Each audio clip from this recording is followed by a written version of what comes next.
Hi, I'm Rich Clark from Clark Farms, and I'm on my own back patio right next to a hydrangea that has had a particularly difficult winter.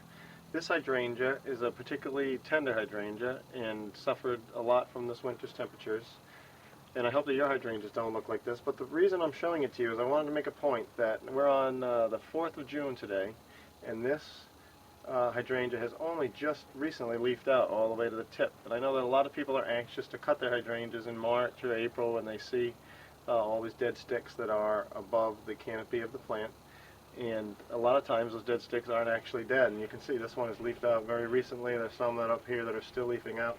And there are others that will not leaf out at all. This particular stem right here is completely dead. And if we cut into it, we'll see that there's really no green in the wood. This is just a dead stem. But the reason this is really important is that the blooms that you're going to get this summer are embedded in the stems of your hydrangeas and they actually formed last September. So if we cut them off any time before they bloom, we're cutting off flowers. And so I wanted to show you the right way to cut them, but I also wanted to show you that you shouldn't cut them too early. And mine might be a little bit late here, and this one in particular has a lot of damage, so it's going to get cut very heavily.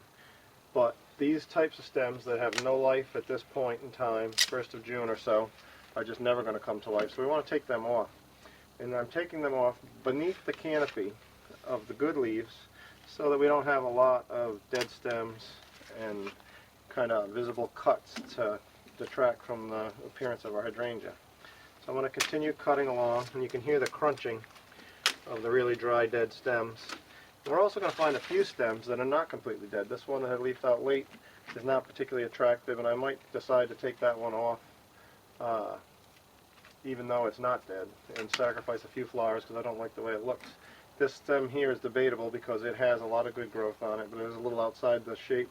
But I'd like to see some flowers on this plant this year, so I'm going to leave that stem for right now.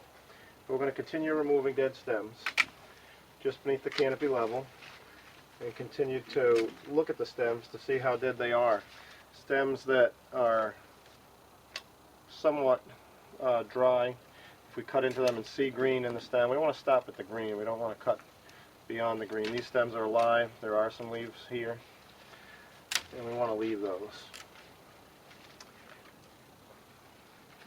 And if we continue cutting, pretty soon we'll have a hydrangea that looks a whole lot better than it did.